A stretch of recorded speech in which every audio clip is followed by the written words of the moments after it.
The Untethered Soul by Michael Singer. You have a voice inside of your head.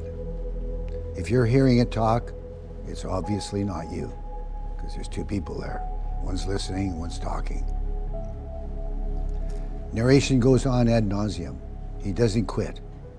When the voice narrates about the outside world to you, it's using your history and some PEPs. I'll introduce that to you. I learned about PEPs with Craig's mother and father, some 40 years ago when we were in a session talking about previously established patterns. And these patterns established when you're just a little kid. Somebody says something to you and you get fearful, you get hurt, and you get buried with the pain of it and the memory of it, and you stick it down there in your brain someplace, and you get more and more and more of these. And we got to clean that all out. Why does your mind do this? Because you gave it a job to do, to protect you so that you stay in your comfort zone, to make you feel secure. Well, that part of you that doesn't feel secure, we've got to let that go. Here's what happens. You constantly use your mind to buffer yourself from life, instead of living fully right now. And I'll talk about that, how you can do that, how you can live fully right now, all the time. So personal growth becomes about transcending this part of you that's not okay and is not secure and needs protection. When you come to know the one who watches the voice, you will come to understand one of man's greatest mysteries. That's how important it is. That's what Michael Singer says about this. So free yourself from the constant melodramas. Start by watching, just watching. Get quiet in yourself and just watch. The real you is behind everything, just watching as the witness. So you're going to get familiar with this witness. That's going to be an important part of your life now. You will see that you have a tremendous amount of energy inside of you, but oftentimes you haven't got the ability to use it because you've been blocking the chakra.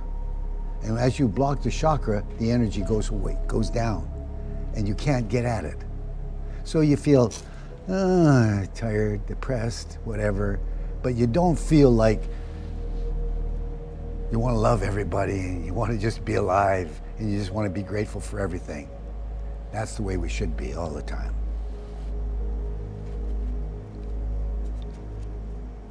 You block by closing your heart, by closing your mind, and pulling yourself into a restricted space inside. In other words, curling up like a little ball because you're afraid you're going to get hurt.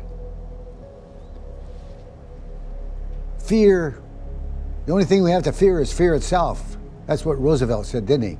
That's what I'm talking about. Here's the good news. Closing is a habit. And like any habit, you can change it. You can change habits.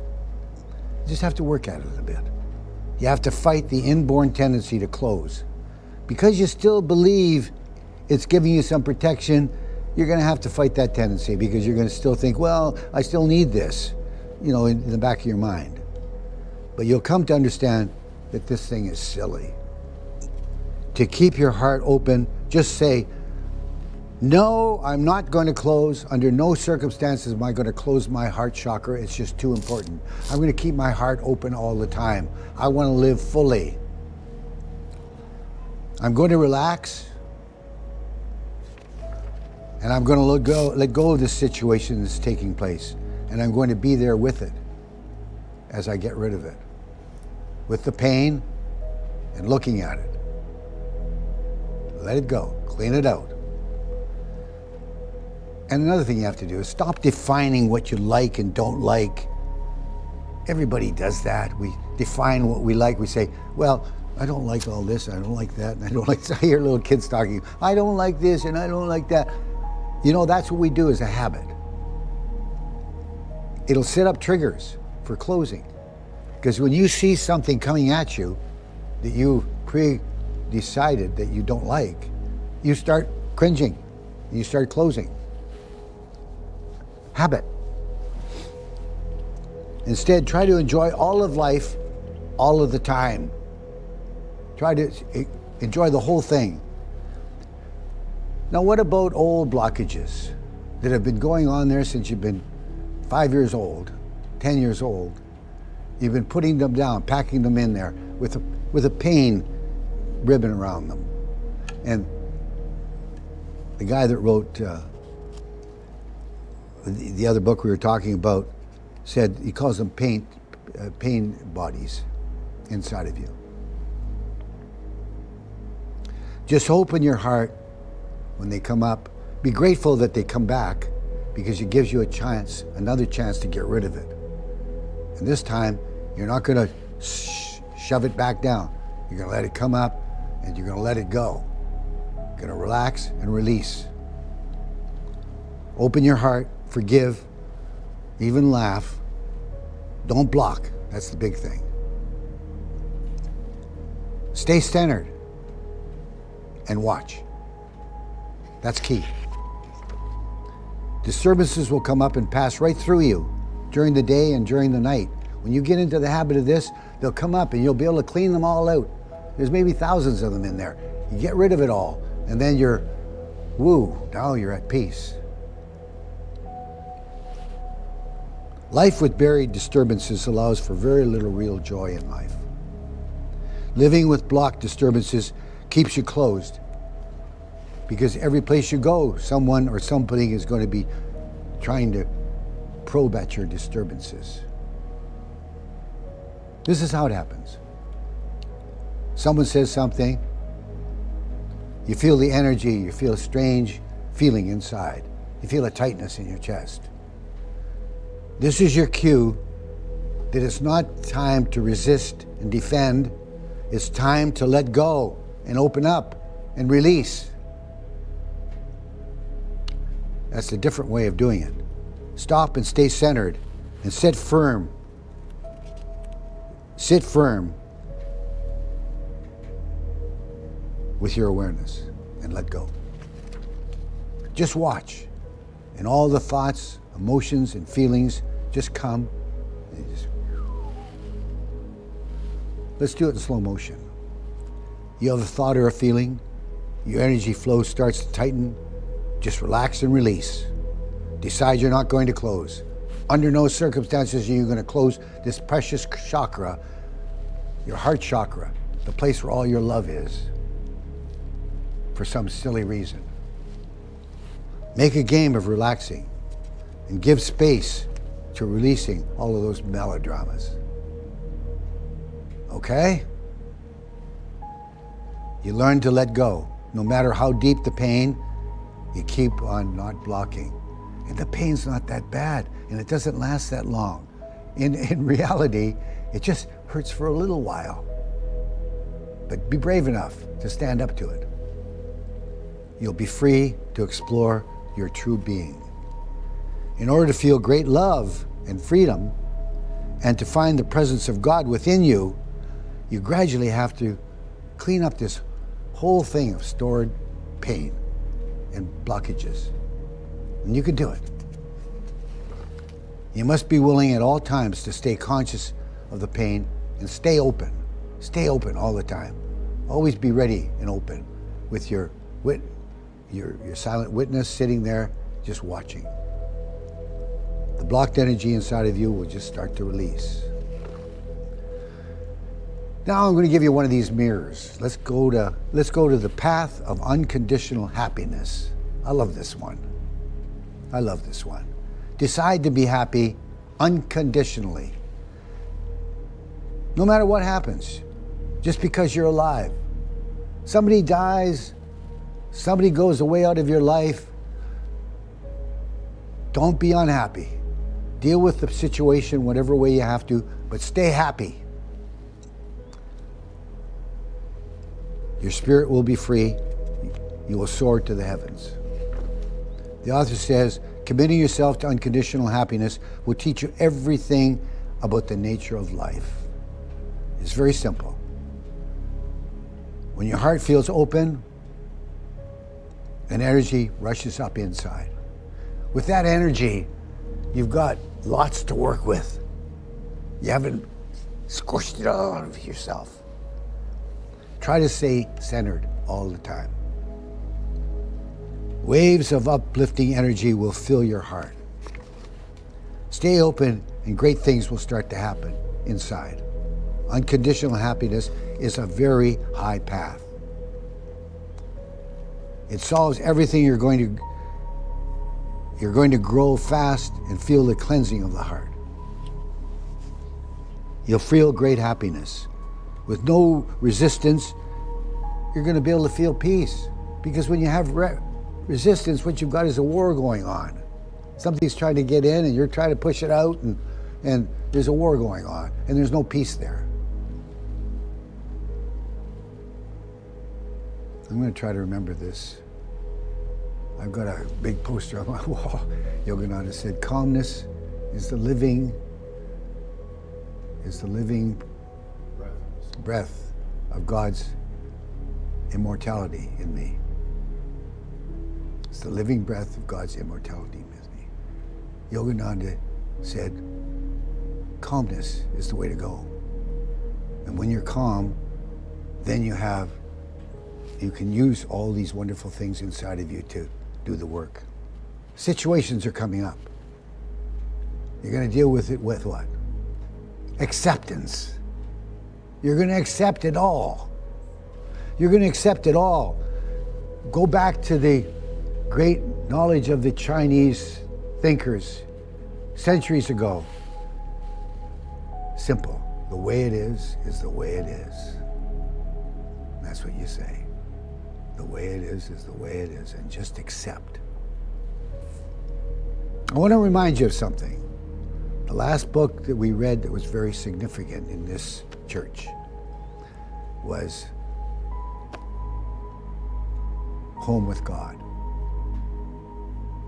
And in Home with God, he said, you go to the other side and you go through all these machinations, and then you're given great knowledge of a whole bunch of things. But you know what? There's a secret behind that. You can't do anything with it. You have to come back here. You have to come back here in a body, on earth or in some other place like this, and have the experience, the full experience, and then feel it inside. Feel it. Get right into your feelings. Now you own it. And you're off with it. That's what you have to do. That's what we were challenged to do by God. Live life as the gift that it is. Now let's take another mirror. Let's look over here at this mirror. The spiritual path of non-resistance. Let's call it that. This is another chapter. See as your spiritual work, living without stress, without problems, without fear, and without melodrama. Wouldn't that be nice, eh? That's what you have to see. That's what you want to do. Eventually, you'll see that resistance is a waste of energy. A total waste of energy. We don't want any more resistance. Just let it pass. Allow each experience that comes up, each moment pass through you now, right now. Then you could say fresh every moment as you would on a stress-free holiday. Get the feel of that? Stress-free holiday?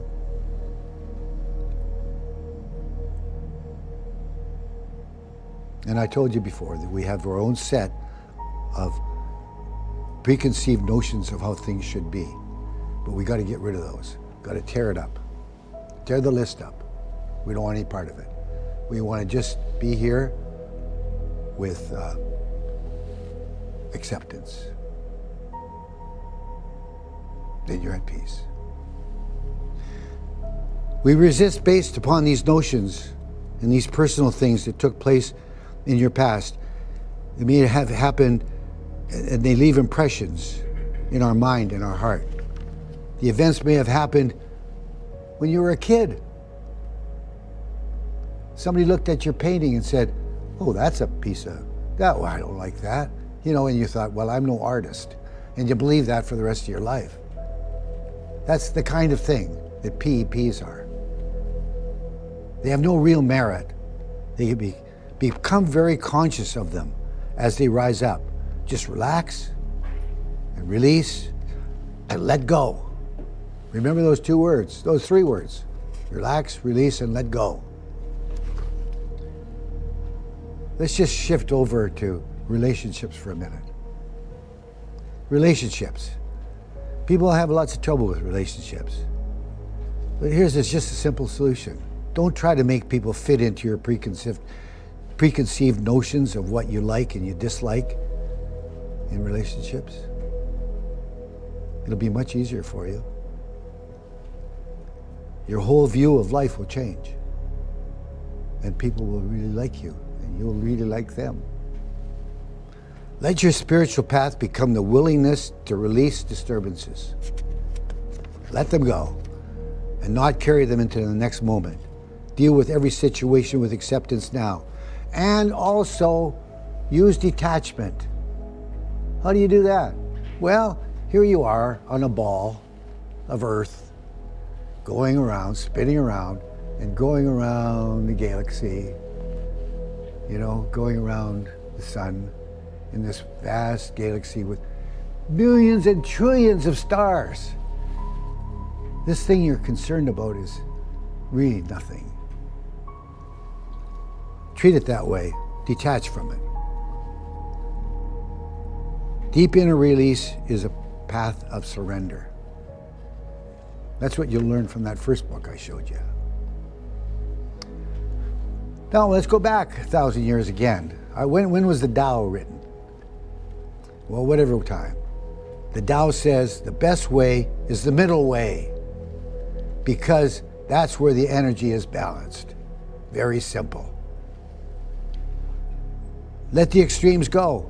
The pendulum will always come back to the center, and that's where you'll find energy, new energy. Being present in each moment will become your natural state. Life's events will actually seem to unfold in slow motion and become less confusing. Life becomes simple. Make contentment, if you will, the only thing you really want in life. Contentment and peace. Yeah. Extremes create opposites. The Tao says, avoid them. Avoid those opposites. Find balance in the center and live in harmony. Okay. Now I had hemmed and hawed about this next one. There's a lot of different chapters, and this is the last chapter in the book. It's called The Loving Eyes of God.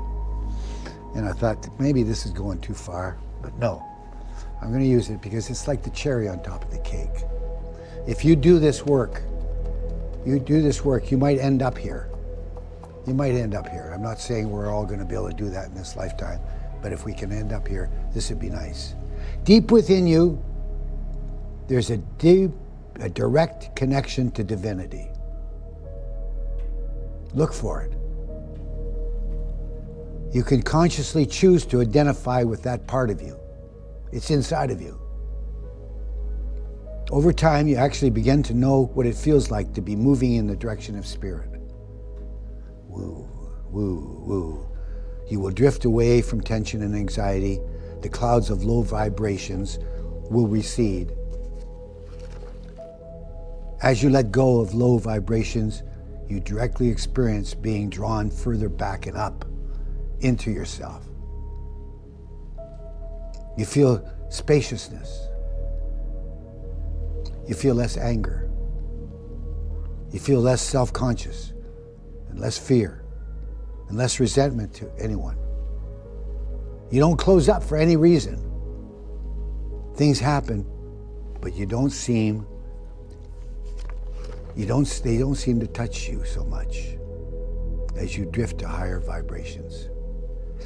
You're going into your spiritual being. That's going to happen to some of us. I hope to all of us. You begin to identify with the flow of pure energy inside.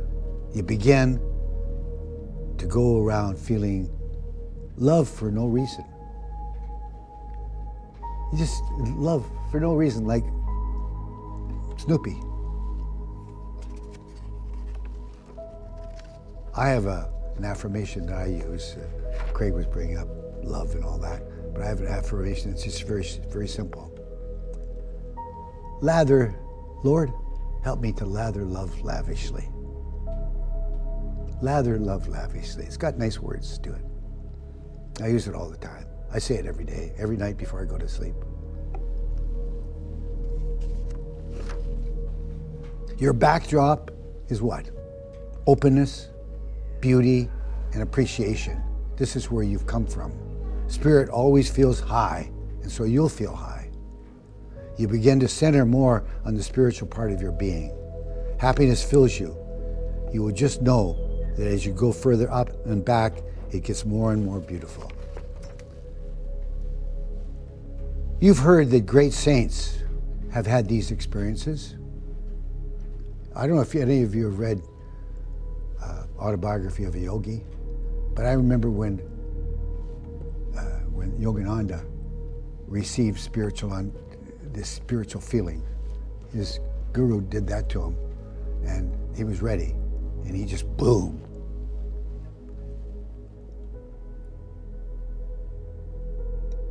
You can have these same experiences as well. And Yogananda says, you can do what I'm doing.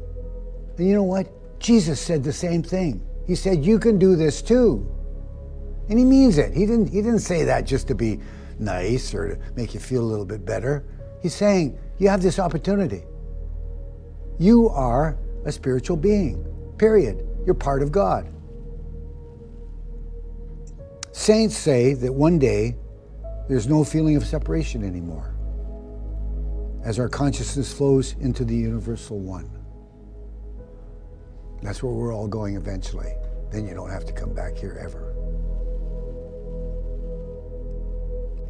You used to be judging.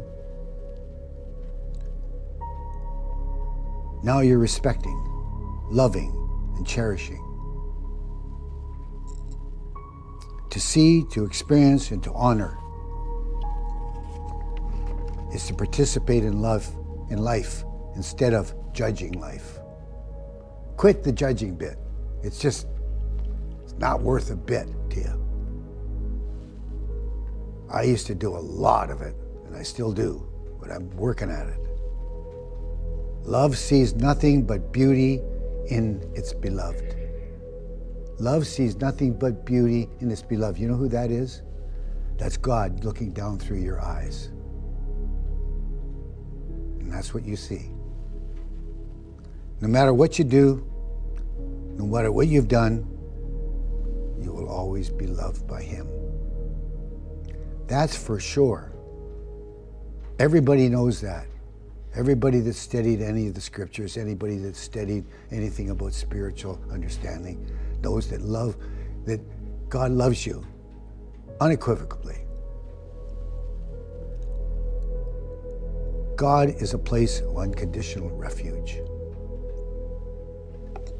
And I want to thank you all for coming to listen to this, because it's a great honor for me to be able to share this with you.